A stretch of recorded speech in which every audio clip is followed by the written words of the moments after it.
हरि ओम श्री गुरुभ्यो नमः।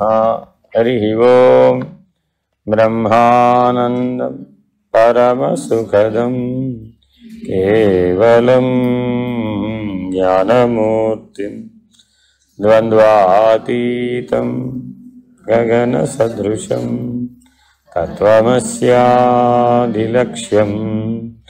एकं नित्यं विमलमचलं सर्वधी साक्षिभूतं भावातीतं त्रिगुणरहितं सद्गुरुं तं नमामि। नमो ब्रह्मादिभ्यो ब्रह्मविद्या सांप्रदाय कर्तृभ्यो वंश ऋषिभ्यो महाभ्यो नमो गुरुभ्यः। सर्वोपप्लवरहित प्रज्ञानघन प्रत्यगर्धो ब्रह्मैवाहमस्मि। अहं पदार्थरहितः सदाशिवसमारम्भा व्यासशङ्करमध्यमाम् अस्मदाचार्यपर्यन्तां वन्दे गुरुपरम्परा। हरि ओम श्रीगुरुभ्यो नमः। हरि ओम। ओम निर्भयानन्दाय विद्महे अचलपरिपूर्णाय धीमहि तन्नो परात्परः प्रचोदयात्। ओम साईश्वराय विद्महे सत्यदेवाय धीमहि तन्नः सर्वः प्रचोदयात्। ओम तत्पुरुषाय विद्महे महादेवाय धीमहि तन्नो रुद्रः प्रचोदयात्।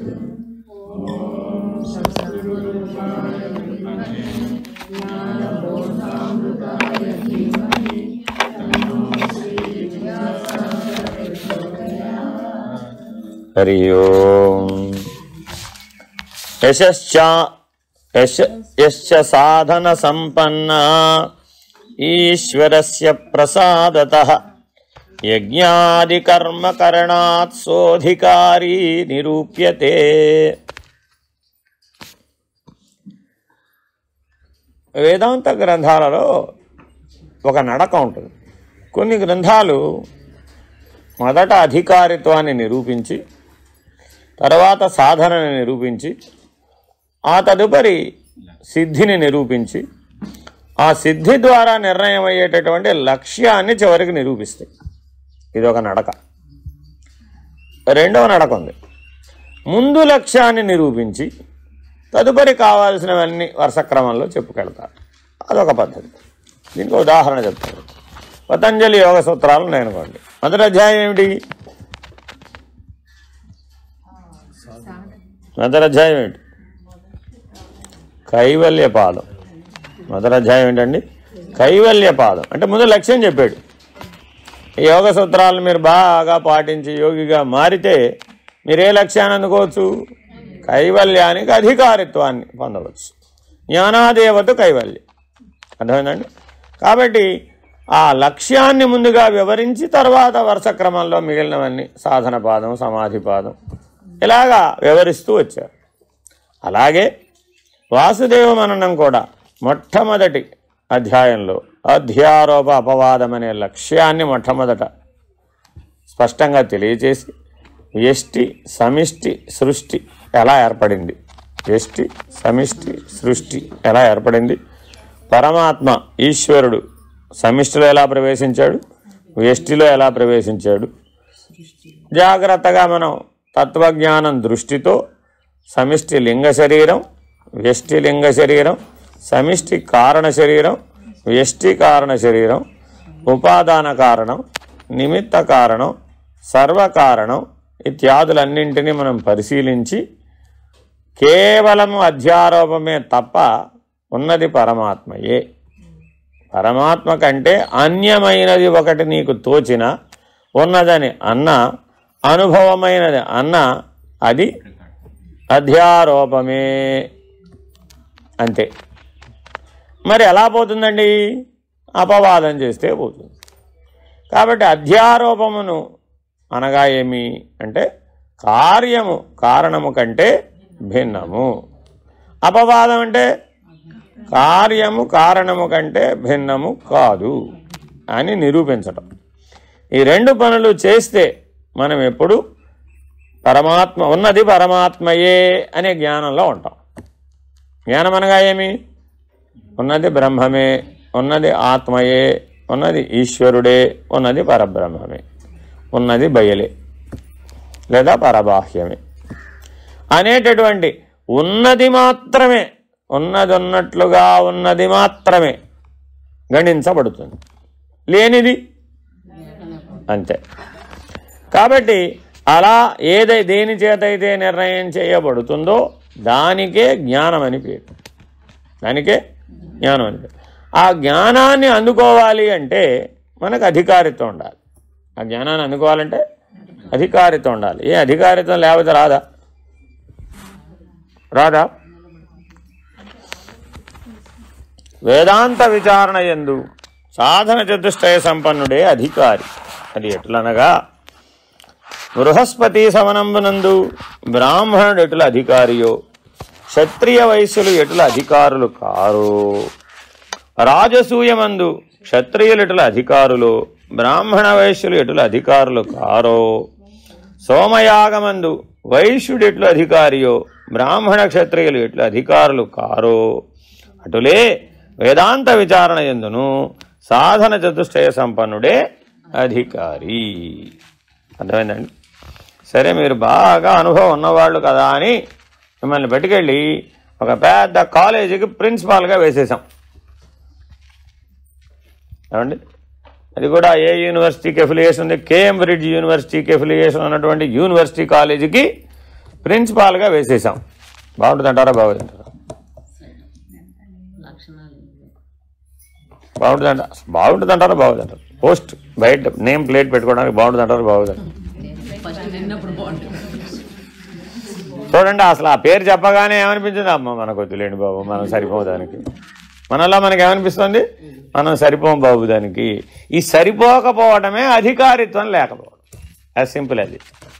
వేదాంతంలో ఏదైనా చెప్పగానే ఏమనిపిస్తుంది మనకి? అయ్యో అది ఎక్కడో ఢిల్లీ బహుదూరే, మన వల్ల కాదురా బాబోయ్ అనిపిస్తుంది. కారణం ఏమిటి?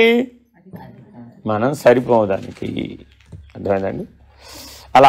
అలా ఎవరికైతే అలా సరిపోం అనిపించడానికి కారణం అధికారిత్వం లేకపోవడం. అలా ఆయన ఆ వారు ఒక శాస్త్ర పద్ధతిగా ఉపమానం చెప్పారు. అంటే ఇక్కడ ఏం చెప్పారు? బృహస్పతి సవనం. సవనం అంటే యాగం. బృహస్పతి యాగం చేసేటప్పుడు బ్రాహ్మణులే అధికారులు, అలాగే రాజసూయం చేయాలంటే క్షత్రియుల అధికారులు, సోమయాగం చేయాలంటే వైశ్యుల అధికారులు. ఇలా వాళ్ళ యొక్క జీవన స్రవంతి నిష్ఠ ఉపాసనా బలాన్ని బట్టి వారికి స్థానం ఇస్తూ ఉంటాం. సరే, ఇంకో ఉపమానం చెప్తాను మీకు, అప్పుడు మీకే బాగా అర్థమైపోతుంది. పొన్నూరు తెలుసా? తెలుసు మీకు? పొన్నూరు బాపట్ల ముందు ఉంటుంది. పొన్నూరు ఆంజనేయ స్వామి, పెద్ద ఆంజనేయ స్వామి ఉంటుంది. అక్కడ ఆంజనేయ ఉపాసకుడు ఒక ఆయన ఉన్నారు. తీర్థం ఇస్తే ఏదైనా తగ్గిపోతుంది. శారీరక రోగం కానీ మానసిక రోగం కానీ ఏదైనా సరే తీర్థం ఇస్తే తగ్గిపోతుంది అంతే.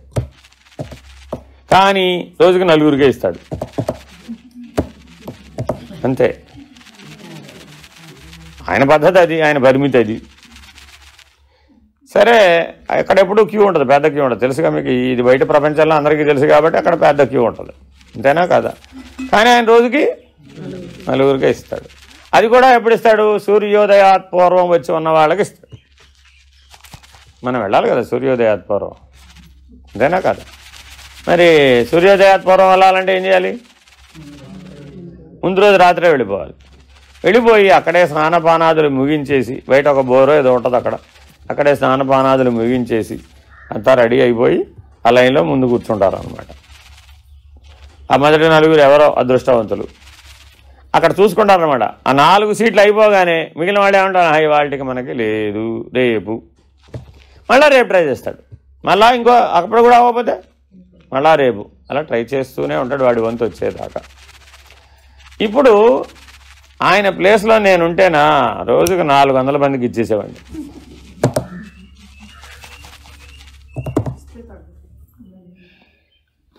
అలా అయితే ఆయన కూడా ఇచ్చి ఉండొచ్చుగా. ఇప్పుడు దేవాలయంలో దరిదాపు ఎంతమందికి తీర్థం ఇస్తున్నారు? తిరుమలలో అయితే రోజుకు ఒక 80,000 మందికి తీర్థం ఇస్తారు. అది తగ్గిపోతుందంట. మీరు మీ ఇంట్లో తీర్థం ఇస్తే తగ్గుతుందంట. అసలే మీరందరూ మహాభక్తులు, మహా ఉపాసకులు, రోజు నిత్య పూజ శివార్చన చేస్తున్నారు, జపాలు చేస్తున్నారు, తపాలు చేస్తున్నారు. మీరు ఇస్తే తగ్గుతుందా? అసలు ఇస్తే తగ్గుతుందని మీకు నమ్మకం ఉంది? చూడండి, ముందు ఎవరికి ఉండాలి? ఇచ్చేవాడికి ఉండాలి, తర్వాత తీసుకునేవాడికి. ముందు ఇచ్చేవాడికి ఉండాలి. నీకు ఆ బలం ఉందని నీకు తెలియాలి. నీకు ఆ బలం ఉందని, అది సాధ్యమేనని నీకు తెలిస్తే అప్పుడు ఇస్తావు. అసలు అది తెలియకపోతే, ఆ పరిజ్ఞానమే లేకపోతే, ఆ ఉపాసన బలమే లేకపోతే ఏమి చేసేది? అంతేనా కదా? కాబట్టి ప్రతి దాంట్లో అధికారిత్వం ఉందా లేదా? ఏదైనా సరే, అది ఐహికమైన ఉపాసన అయినా. రెండు చూసాం ఇప్పుడు. ఒకటి ఐహికం ఉపాసన, ఏం చెప్పాను ప్రిన్సిపాల్ గారు. రెండోది ఏం చెప్పాను? ఉపాసన. ఇక మూడో ఉపమానం చెప్తే అయిపోయినట్టే.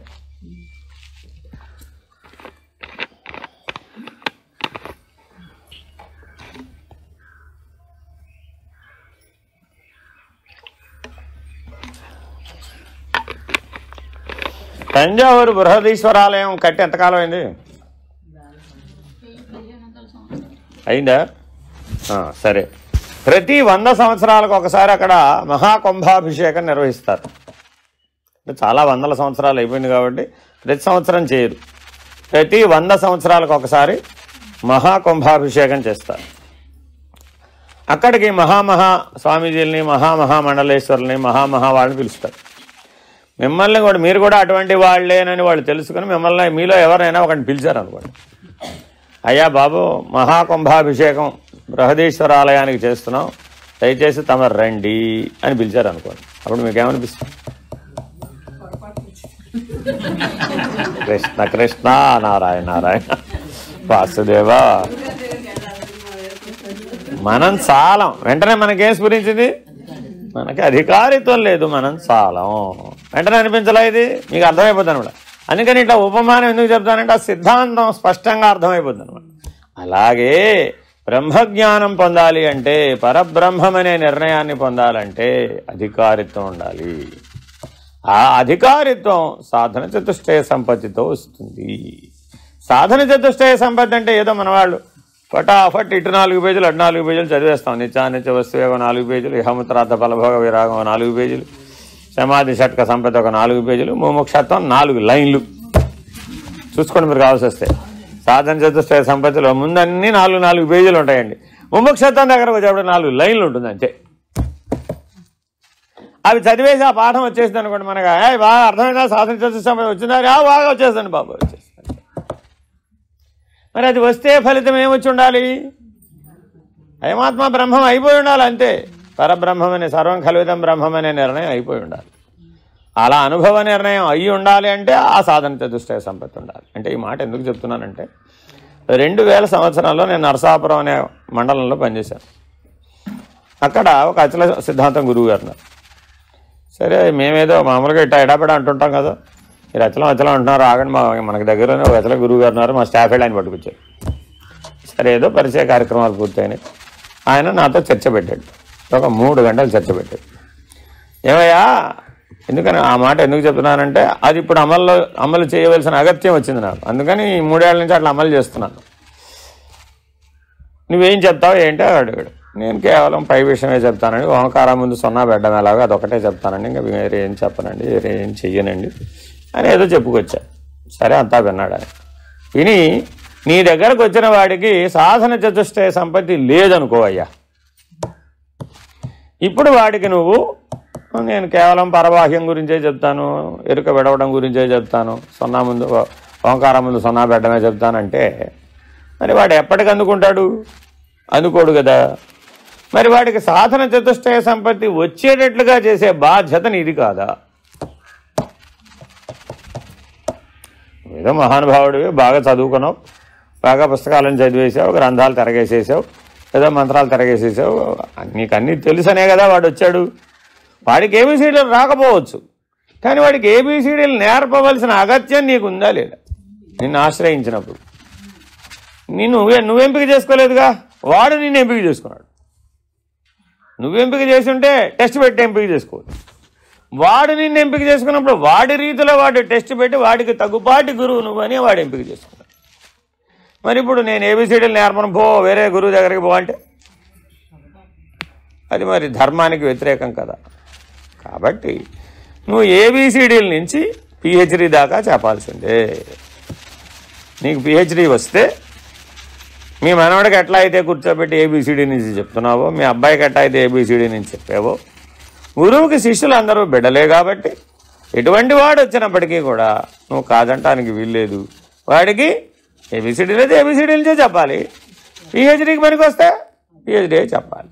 అంతేగాని వేరే గురువు దగ్గరికి పో, లేకపోతే నేను పిహెచ్డీయే చెప్తాను నువ్వు పిహెచ్డీయే చదువు అంటే కుదరదు.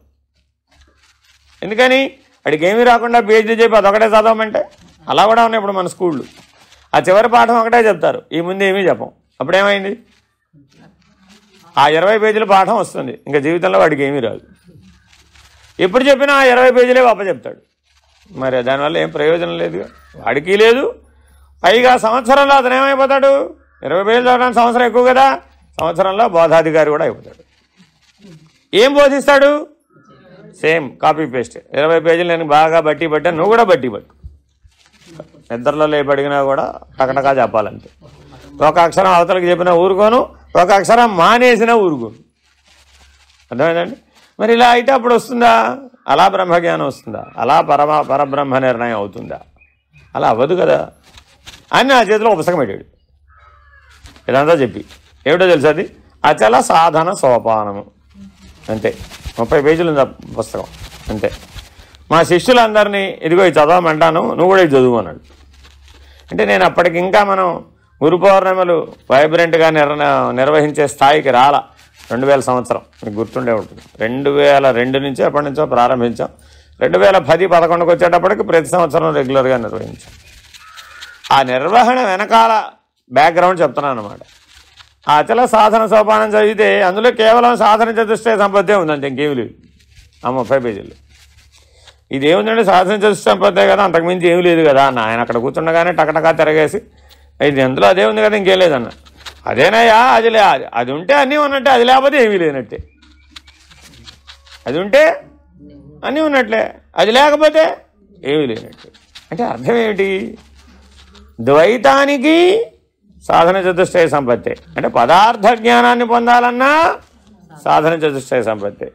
అలాగే సూక్ష్మానికి సంబంధించి శక్తియుతమైన ఉపాసనా సంబంధమైన మంత్రయుక్తమైన సాధనలతో కూడుకున్నటువంటి ఈశ్వర దర్శనానికి సంబంధించి విశిష్టాద్వైత దర్శనమైన దానికి అధికారిత్వం సాధన చతుష్టయమే. అదే అద్వైతానికి అది సాధన చతుష్టయమే, అతరమైన సాధన చతుష్టయం. మరి మార్పు ఏమిటి, అన్వయ భేదం ఉంది. ఏం భేదం ఉంది, అన్వయ భేదం ఉంది. నిత్యానిత్య వస్తు వివేకం అంటే ఎక్కడైనా చెప్పచ్చు దాన్ని. శాంతం పదార్థ జ్ఞానంలోనూ నిత్యానిత్యాలు చెప్పచ్చు. శాంతం పరబ్రహ్మం దగ్గర కూడా నిత్యానిత్యాలను చెప్పవచ్చు. నువ్వే నిత్యానిత్యాల గురించి చెప్తున్నావు అనే జాగరూకత, ఎరుక నీకు ఉండాలవుద్ది. కాబట్టి సాధన చతుష్టయ సంపత్తిని అంత లోతుగా మనం అధ్యయనం చేయాలి, అలాగే నిర్ణయం పొందాలి. అలాగే వాసుదేవ మననం కూడా చెప్తోంది. ఇప్పుడు ఎక్కడ చెప్తోంది, చిట్ట చివరి పాఠం చెప్తోంది. ఏబిసిడీల పాఠం కాదు ఇది. పరబ్రహ్మమే నిత్యం, మిగిలిందంతా అనిత్యం. ఫినిష్డ్. ఇది ఆఖరి పాఠం అండి. అంటే సాధన చతుష్టయ సంపత్తిలో ఆఖరి పాఠం ఏదైనా ఉంటుందంటే ఇదే. మామూలుగా నిత్యానిత్య వస్తు వివేకం అంటే ఏంటి, అదే నీ శరీరమేమో అనిత్యం, నీ శరీరంలో ఉన్న ఆత్మ నిత్యం. అట్టా చెప్పుకుంటే సరిపోతుంది, సులభం. నీ శరీరంలో ఆత్మ ఉందా లేదా? పోనీ. అలా కూడా కాదు. జీవుడు అనిత్యం, దేవుడు నిత్యం. సులభంగా అర్థమయ్యేటట్టు. అర్థమైందండి? అన్నం పాడైపోతుంది, బియ్యం పాడైపోతాయా?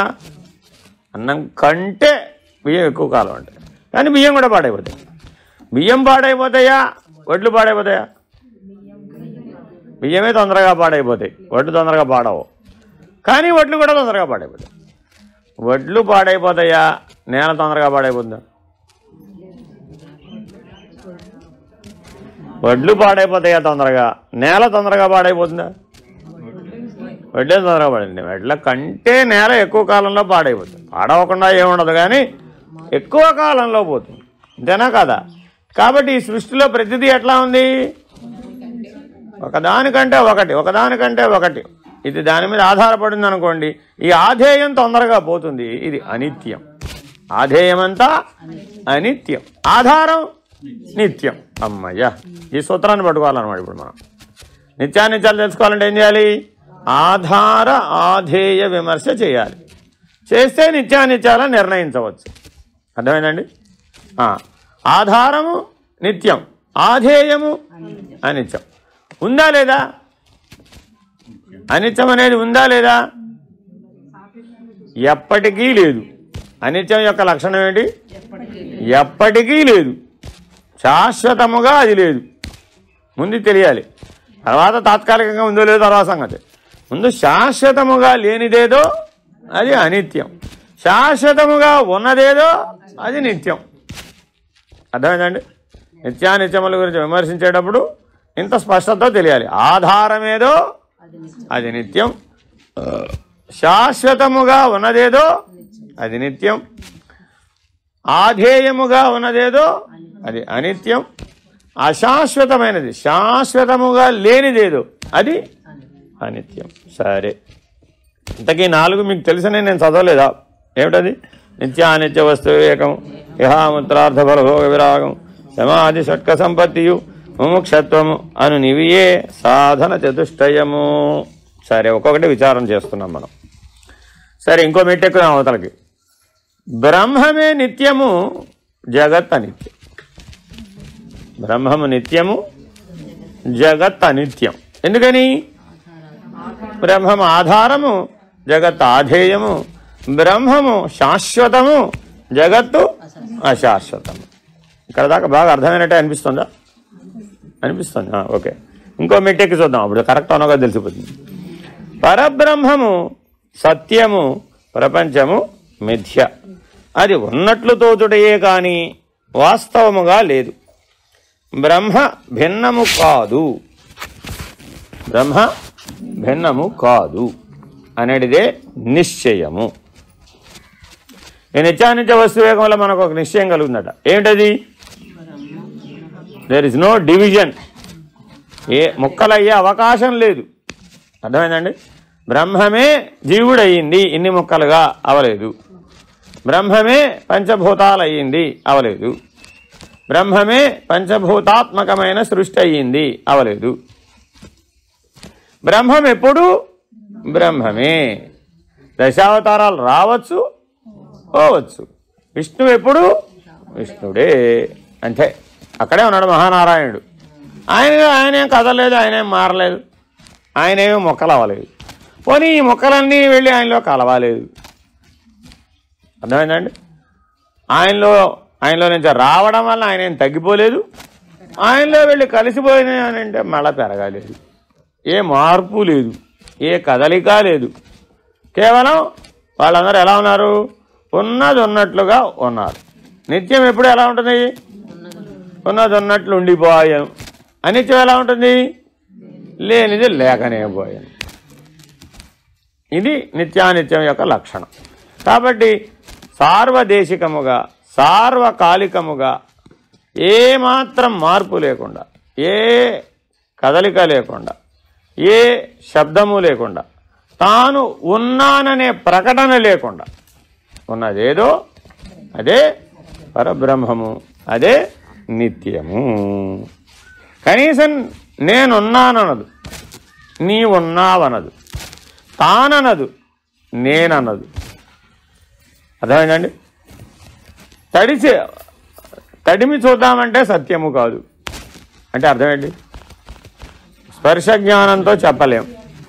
కనదమన్నా సర్వవ్యాపకము. కనాలంటే ఒక దగ్గర ఉండాలి. అంతటా ఉన్నదాన్ని ఎట్లా కంటావు? కనలేవు. అర్థమైందండి? కనదమన్నా సర్వవ్యాపకము. వినిదమనదమో నిశ్శబ్దము. విందామంటే పోనది నిశ్శబ్దం, కందామంటేనేమో సర్వవ్యాపకం. పోనీ తడిమి చూద్దామంటే అందదు. అర్థమైందండి? ఇంకా మన దగ్గర ఏమున్నాయి? తినుదామన్నా మనకు అదొక పని ఉంది కదా. తిందామంటే భక్ష్యము కాదు, భోజ్యము కాదు, భోక్తయు కాదు. అది భోజ్యము కాదు, భోక్తయు కాదు. పోనీ ఇంకేమున్నాయి మన దగ్గర? ఎలాగోలా నేను గుర్తుపట్టేస్తానండి. ఎంత అక్కడెక్కడో ఊరి చివర పులిహార వండినా సరే నేను గుర్తుపట్టేస్తాను. ఎక్కడ వండారు పులిహార? ఊరి చివర గుళ్ళో వండారు. కానీ ఊరి చివరి ఈ చివర ఉన్నటువంటి వాడికి పులిహార గుళ్ళో వండాడని తెలిసిపోయింది. ఎలా తెలిసింది? ఆఘ్రాణించి గుర్తుపట్టదామన్నా వాసనయే లేదు. వాసనాక్షయం అయితే తప్ప బ్రహ్మము కాదు. మరి వాసనయే లేకపోతే ఎలా పడతావు? కాబట్టి ఇంద్రియాతీతమగు సత్యం అంటే ఏమిటయ్యా? అది సత్యం. తత్వాతీతం బగు పరం. ఏమిటయ్యా అది? నిత్యం అంటే ఇంద్రియాతీతమగు సత్యము, తత్వాతీతమగు పరము. మరి ఇప్పుడు ఎలా పట్టుకోవాలండి? ఎవరు పట్టుకోమన్నారు నేను? అసలు అదే నేను పట్టుకోమని అడిగింది ఏమిటి అన్న? అది ఉన్నాననే చెప్పడం లేదు. కాబట్టి నిన్ను కూడా ఏమన్నారు? అలా ఉండవయ్యా అంతే. ఉన్నది ఉన్నట్లుగా కనుక ఉంటే నువ్వు అదే. ఇప్పుడు మనం ఉన్నది ఉన్నట్లుగా ఉంటున్నామా, లేని దాని వల్లే ఉంటున్నామా? ఉన్నది ఉన్నట్లుగా ఉంటున్నామా, లేని దాని వల్లే ఉంటున్నామా? చెప్పండి మీరు. అట్లా మీ ఇంట్లో ఎవరైనా 4 రుద్రాక్షమాలను మెళ్ళ వేసుకుంటున్నారా? వేసుకోవట్లేదుగా. మహమంతా విభూతి పెట్టుకుంటున్నారా?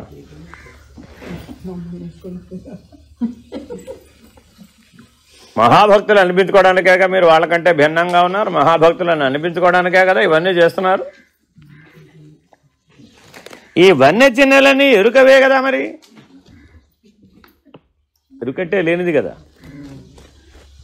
అర్థమైందండి? మోతగల రుద్రాక్షమాలలు ధరించి మెండుగ విభూతి అలమి మూలన కూర్చుండి ఓం ఓం ఓం అని గొణుగుచు నుండిన.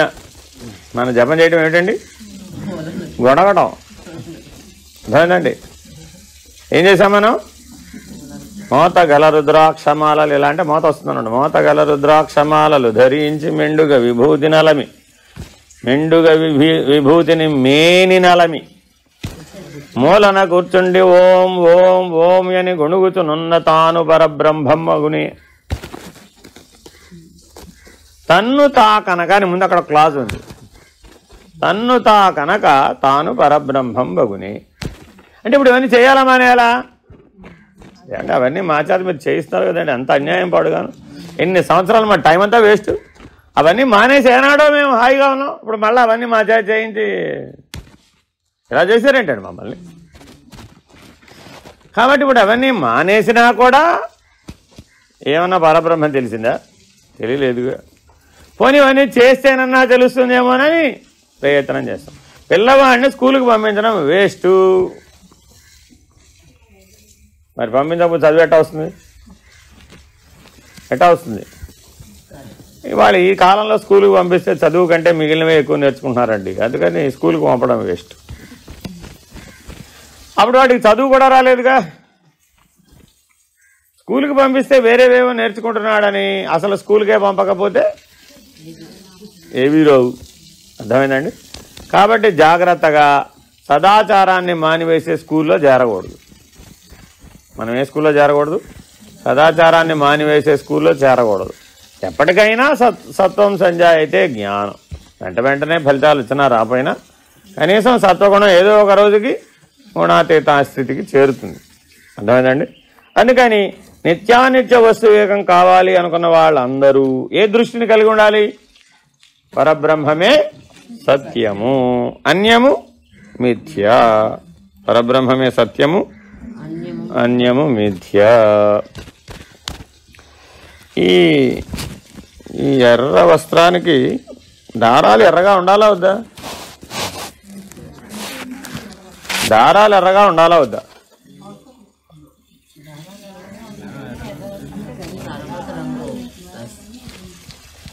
ఎర్ర వస్త్రానికి దారాలు ఎర్రగా ఉండాలా వద్దా? దారాలు ఎర్రగా ఉండాలంటే పత్తి ఎర్రగా ఉండాలా వద్దా? అదేంటి పాపం, పత్తికే వేసేస్తే గొడవ వెళ్ళిపోతుందిగా. ఎందుకమ్మా, పత్తే ఎర్రగా పండించేయచ్చు కదా, అప్పుడు ఎర్రదారం చేయడం సులభమే కదా.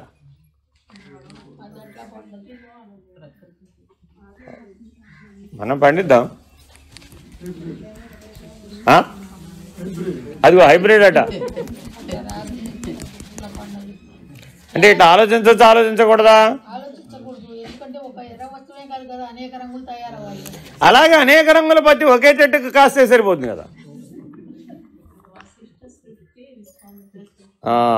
ఇలా దీని ఏమంటారు? విపరీత భావన. అర్థమైందండి? ఈ నిత్యానిత్య వస్తు వివేకం విచారణ చేసే వాళ్ళకి విపరీత భావన అనే అనారోగ్యం వస్తుంది.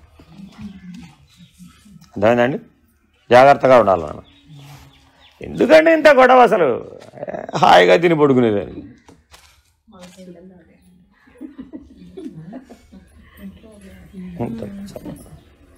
అర్థమైందండి? అడుగడుక్కి ఏదో ఒక విపరీత భావన వస్తుందండి, ఇది పోతూ ఉంటుంది. కాబట్టి నిత్యానిత్య వస్తు వివేక విచారణ చేసేవాళ్ళు విపరీత భావన ఎడల జాగరూకులై ఉండాలి. లేకపోతే అలా అలా వెనక్కి వెళ్ళిపోతుంటాం, అంతే, ముందుకెళ్ళవలసింది పోయి. సరే, రెండోది చూద్దాం. ఇహాముత్రార్థ ఫలభోగ విరాగము. ఈ ప్రపంచమునందు గల సర్వ విషయములందును వాంతి అయిన అన్నమునందువలే మూత్ర పురుషాదులందువలను ఇచ్ఛ లేకుండుట ఇహలోక ఫలభోగ విరాగము. ఇట్లే స్వర్గాది పరలోకముల ఎందుగల రంభాసంభోగాది భోగముల ఎందు సైతము ఐహిక భోగములందువలనే ఇచ్ఛ లేకుండుట ఆముత్రార్థ ఫలభోగ విరాగము. ఈ రెండు నుంగూడి ఇహాముత్రార్థ ఫలభోగ విరాగమనబడును. అయిపోయింది పాఠం. ఇప్పుడు మనకి ఇది ఉందా లేదా? ఉందా లేదా? ఉందా లేదా? ఉందా లేదా? వైరాగ్యం ఉందా లేదా? సరే, ఒక ఉపమానం చూస్తే మనకు అర్థమైపోతుంది ఉందో లేదు. ఒక రాజుగారు ఏదో వెళ్ళాడు యాత్రకి. వెళితే ఎక్కడో ఒక రాజకుమారిని చూశాడు. నువ్వు నాకు నచ్చావు, నేను పెళ్లి చేసుకుంటాను అన్నాడు. ఆ రాజ్యం ఏమో చిన్నది, ఈ రాజుగారేమో పెద్ద రాజ్యానికి రాజుగారు, బలవంతుడు. సరే, ఆ పెండ్లి కుమార్తె గారి నాన్నగారికి వర్తమానం చేశారు, నేను మీ అమ్మాయిని వివాహం చేసుకుంటాను, ఇదిగో ఆ తోటలో చూశాను, ఈ కోటలో చూశాను అని ఏదో రాశాడు. ఇప్పుడు ఆయన ఏం చేయాలి పాపం? యుద్ధం చేద్దామా? శక్తి చాలదు. పోనీ మా అమ్మాయి ఒప్పుకోలేదని చెప్దామా? ఏమవుతుందో తెలియదు. ఎత్తుకుపోతే బలవంతుడు ఏదైనా చేయగలడు కదా. ఏమీ చేయలేక వాళ్ళ అమ్మాయికి చెప్పాడు, అమ్మ ఇది పరిస్థితి, నేనైతే ఏం చేయలేను, హ్యాండ్స్ అప్, నువ్వే ఏమైనా చెయ్యాలి అని. సరేలేండి, ఆ రాజుగారిని పంపించండి, నేను ఆయనతో మాట్లాడతాను, ఒకసారి మీతో మాట్లాడాలంటున్నారు రాకుమారి గారు అని వర్తమానం చేయండి, వస్తారు కదా అని. సరే వచ్చారు. వస్తే రాకుమారి గారు తెర వెనక ఉన్నారు. అంతఃపురంలో డైరెక్ట్గా రారు కదా, తెర వెనక ఉన్నారు. మీరు ఇటు కూర్చున్నారు. ఏమంటే నేను మిమ్మల్ని పెళ్లి చేసుకోబోయేవాడినే కదా, తెర తీస్తే మీరు ఒకసారి కనబడతారు కదా, ఆల్రెడీ నేను మిమ్మల్ని చూసేసా కదా, ఇంకా తెర ఎందుకు అన్నాడు. నేను ఇప్పుడు వ్రతంలో ఉన్నానండి, 40 రోజులు ఆగి రండి మీరు అని చెప్పింది. మీరు కూడా ఏ వ్రతంలో ఉన్నారు? ఇప్పుడు 40 రోజుల వ్రతంలో ఉన్నారు. ఆవిడ కూడా 40 రోజుల వ్రతం తర్వాత రమ్మంది. సరేలేండి, దానిదే ఉంది, 40 రోజులు పెద్ద విషయం ఏముంది, అలాగే వస్తాలే అని వెళ్ళిపోయాడు. 40 రోజుల తర్వాత మళ్ళీ టెన్షన్గా వచ్చేసేటప్పటికి ఆ రాకుమారి గారు చిక్కి శల్యం అయిపోయి మంచంలో పడుకునింది. రాగానే ఆవిడకి ఆయనకి చెప్పారు, రాకుమారి గారి పరిస్థితి ఏమీ బాగలేదండి, ఈ పూటో ఆ పూటో, ఈ గంటో ఆ గంటో అనేట్టుగా ఉంది పరిస్థితి, చెక్కి శల్యం అయిపోయింది. అదేమిటి 40 రోజుల క్రితం బాగానే ఉంది కదా, బాగానే మాట్లాడింది కదా అన్నారు. ఏమనండి మీరే వెళ్ళి కనుక్కోండి అన్నారు. సరే వెళ్ళాడు. తీరా వెళితే మంచం కనబడుతుంది కానీ మనిషి కనబడలేదు. ఏ దశకి చేరిపోయింది? మంచం కనబడుతుంది కానీ మనిషి కనబడలేదు. ఏమైందమ్మా? దుఃఖం వచ్చేసింది పాపం ఆయనకి. తాను పెళ్లి చేసుకోబోయే ఆవిడ అలా కనబడితే ఎవరికైనా దుఃఖం వస్తున్నారాదా? సరే అడిగాడు. ఆ తర్వాత కానీ మీకోసం భద్రం చేయబడిన వస్తువులన్నీ ఆ గదిలో ఉన్నాయి, కొద్దిగా వెళ్ళి వాటిని చూసి మీరు అవి తీసుకుని వెళ్ళిపోండి, నా సంగతి ఏముంది కానీ అని. భద్రంగా అయితే పెడితే ఏమిటనుకుంటారు ఎవరైనా కానీ? విలువైన వస్తువులు అనుకో. వెళ్ళాడు అందులోకి. ఆవిడ వాంతి చేసుకున్నవి, ఆవిడ మలమూత్రాదులు విసర్జించినవి, ఆవిడ స్నానం చేస్తే వచ్చినట్టు, ఇలా మరి అన్ని రోజుల్లో ఆవిడ ఈ 40 రోజులు అన్నీ ఒక దగ్గర స్టోర్ చేశారనమాట. ఏం కావాలి మీకు ఇప్పుడు? అవే కదా, సప్తధాతు నిర్మిత శరీరాన్నే కదా మీరు మోహించారు. ఇప్పుడు ఆ శరీరం ఇదిగో ఈ చిక్కి శల్యావస్థలో ఇదిగో అదిగో అన్నట్టుగా ఉంది, ఈ గంట ఆ గంట అన్నట్టుగా ఉంది. అవన్నీ ఈ శరీరంలోంచే వచ్చినాయి, ఇందులో భాగాలే, అవే కదా మీకు కావాలి, పట్టుకుపోండి అవన్నీ అంది. ఏం చేయాలి ఇప్పుడు రాజుగారు? ఏం చేయాలి ఇప్పుడు రాజుగారు? కాసేపు ఇప్పుడు మనమెవరు? రాజుగారు. మనమెవరు? పరమాత్మ ఎవరు? రాకుమారి గారు. అలా మనకి కర్మానుభవం ద్వారా బోధ చేస్తూ ఉంటాడు ఈశ్వరుడు. ఇది సృష్టి సంవిధానం. అలాగే ఎందుకు జరగాలి అంటావు నువ్వు. అలా ఎందుకు జరిగింది ఈ కథ తెలియాలి నీకు.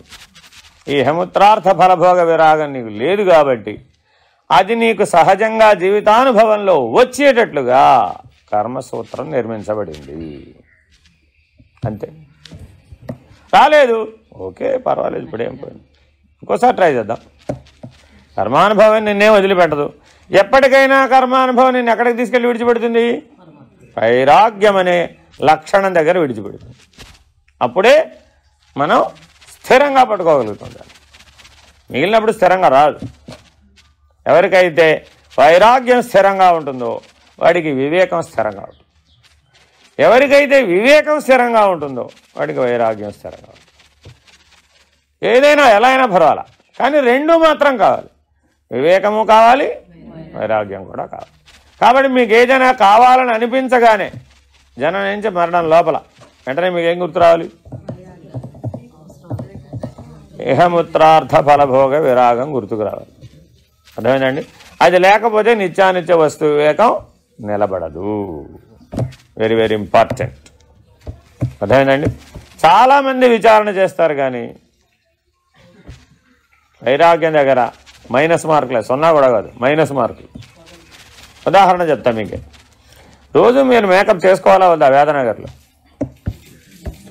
కాస్త పౌడర్ రాసుకుని, కాస్తంత అందంగా తయారయ్యి, కాస్తంత బొట్టు పెట్టుకుని, అద్దం పెట్టారు కదా మీ రూమ్లో, బాగున్నారా లేదో చూసుకుని బయటికి రావాలా వద్దా? అది కూడా ఇక్కడ 40 రోజులు వేదనగర్లో అలా రావాలా వద్దా? మీ టాయిలెటరీ కిట్లో అవన్నీ తెచ్చుకున్నారా తెచ్చుకోలేదా? అయ్యయ్యో, వేదనగర్కి వస్తే కూడా తెచ్చుకున్నారా? ఎందుకనే వాడితే అవసరం లేదు. ఇక్కడ ఎవరు మిమ్మల్ని అప్రిషియేట్ చేసేవారు? ఎవరు? Nobody is there. అంతేనా కాదా? ఇక్కడంతా ఎవరు? వైరాగ్యం. జగమే మాయ. ఏడుస్తూ చెప్పేది కాదు వైరాగ్యం అంటే. అర్థమైందండి? ప్రపంచం అంతా ఇలాగే అనుకున్నారు. వైరాగ్యం అంటే ఏడుస్తూ చెప్పేది అనుకున్నాడు వాడు. అంటే విఫలమైపోయిన వాడు జీవితంలో, లేకపోతే దుర్బలత్వం కలిగిన వాడు చెప్పేది కాదు. వైరాగ్యం అంటే అత్యంత బల సంపన్నుడు. స్థైర్యం, ధైర్యం, శౌర్యం, వీర్యం, ఈ 4 ఉన్నవాడికే వైరాగ్యం సాధ్యం. ఈ 4 లేకపోతే వైరాగ్యం వీలుగా. కాబట్టి ప్రపంచాన్ని కాదనాలి అంటే నీకు వైరాగ్య బలం ఉండాలి. దాన్ని జాగ్రత్తగా అనిత్యం అనేటటువంటి దృష్టితో విసర్జించాలి. అయిపోయిందండి. సరే, ఈ లోకం అంటే ఎలాగోలా చేసేస్తామండి. మరి పై లోకం సంగతి, పరలోకం ఒకటి ఉంది కదా, మరి దాని సంగతి ఏమిటి? అదైనా నువ్వు అనుభవించేది దేంతో? సూక్ష్మ శరీరంతోనేగా. ఇక్కడేమో రెండింటితో కలిపి అనుభవిస్తావు, అక్కడేమో ఒట్టి సూక్ష్మ శరీరంతో అనుభవిస్తావు. అంతే తేడా. ఏదైతే మళ్ళా పుట్టాలిగా, అంతేనా కదా? సౌగంధిక కమలం, దాంతో అమ్మవారికి పూజ చేస్తే, ఒక్క పుష్పంతో పూజ చేస్తే కోటి పుష్పాలతో పూజ చేసిన దాంతో సమానం. తేవాలా వద్దా? ఇప్పుడు అది తేవాలా వద్దా? ఎక్కడ ఉంటుంది అసలు అది? గూగుల్ని అడిగాం, తెలియదు దానికి. మన గొడవ అదే కదా, ఏదైనా సరే గూగుల్ని అడిగితే చెప్తుందని. అలకాపురిలో ఉందట సౌగంధికా కమలం. అది రోజుకు ఒకటే పువ్వు పూస్తుంది. శచీదేవి ఆ పుష్పాన్ని పార్వతీదేవికి సమర్పిస్తుంది ప్రతిరోజు. ఇంద్రాణి, ఇప్పుడు పేరేమిటండి? ఇంద్రాణి. ఇంద్రాణి మహేశ్వరికి సమర్పిస్తుంది, లలితా పరమేశ్వరికి సమర్పిస్తుంది సౌగంధికా కమలాన్ని. అది ఒకటే పూస్తుంది రోజుకి. ఆ ఒక్క పుష్పాన్ని తీసుకెళ్ళి జాగ్రత్తగా అమ్మవారికి సమర్పిస్తుంది. మనం కావాలంటే ఇస్తారంటారా? మనం కావాలంటే ఇస్తారంటారా? గాలి కొట్టుకొచ్చి ఎక్కడ ఎవరి ఒళ్ళో పడింది? ద్రౌపదీదేవి ఒళ్ళో పడింది. పక్కనేమో భీముడు ఉన్నాడు. ఏం చెప్పాడు? నేను పట్టుకొస్తుందా? ఇది ఇప్పుడు ఎక్కడుందని, ఏం చేద్దామని, ఎందుకయ్యా బాబు మనకి గోలంటుంది ఆవిడ. ఆయన ఏమన్నాడు? ఎక్కడైనా ఉండని, నేను దాన్ని సాధించి తెస్తా. అప్పుడు అందులో అహం ఉందా లేదా? అహం ఉందా లేదా? ఉంటే ఏమైంది అప్పుడు? సరే, ఏదో మొత్తానికి కథ మీ అందరికీ తెలిసిందే. నా పాయింట్ అది కాదు. అందులో అహం ఉంది కాబట్టి సమాధి షట్క సంపత్తి రాలేదు భీమసేనుడు. ఈ మాట ధర్మరాజు స్వర్గారోహణ పర్వంలో చెప్తాడు. భీమసేనుడు, అన్నయ్య నేను పడిపోతున్నా. నీకు సమాధి షట్క సంపత్తి లేదు నాయన, అందువల్ల పడిపోతున్నాం. మనం కూడా పడిపోతాం, గ్యారెంటీగా పడిపోతాం. ఎందుకని? భీమసేనుడు అంతవాడే పడిపోయాడు. స్వర్గానికి వెళ్ళి వాళ్ళని జయించి సౌగంధికా కమలాలు తెచ్చి ద్రౌపది చేతిలో పెట్టి సాధించలేనిది లేదు అతను. ఏ లోకానికైనా వెళ్ళగలడు. మరి స్వర్గారోహణ పర్వంలో పడిపోయాడు. పడిపోతే ధర్మరాజు గారు చెప్పింది అది. ఏమయ్యా, ఈ ధర్మరాజు గారికి వేరే పని పాట లేదా? పడిపోయేటప్పుడే చెప్తాడా? ముందే చెప్పొచ్చుగా. అన్నయ్య నేను పడిపోతున్నానని అప్పుడు కదా అడిగాడు. మనం ఏం చేస్తున్నామండి? ఇదే గోల, ఇదే మన జీవితం అంతా ఒకటే గోల. వాళ్ళు ఏమనుకున్నారు? నేను పుట్టినప్పటి నుంచి ఈ గోల వింటూనే ఉన్నాను. ఆవిడ గోల అయ్యేది కాదు, నేను చేసేది లేదు. కాబట్టి గురువు కూడా ఎప్పుడు చెప్తాడు? అడిగితేనే చెప్తాడు, లేకపోతే చెప్పడు. మానవులందరూ తప్పక సమాధి షట్క సంపత్తిని సంపాదించాలా వద్దా? తప్పక సంపాదించాలి, లేకపోతే అహం పోదు. సమాధి షట్క సంపత్తి లేనివాడికి అహంకారం పోదు. సరే, అవేమిటో ఒక్కొక్కటి లైన్లో చెప్తున్నారు, అవి రేపు విచారిద్దాం. హరి ఓం. పూర్ణమద పూర్ణమిదం పూర్ణాత్ పూర్ణముదచ్యతే పూర్ణస్య పూర్ణమాదాయ పూర్ణమేవావశిష్యతే. ఓం తత్సత్. ఓం శాంతి శాంతి శాంతి. హరి ఓం. శ్రీ గురుభ్యో నమః. హరి ఓం. నారాయణ నారాయణ.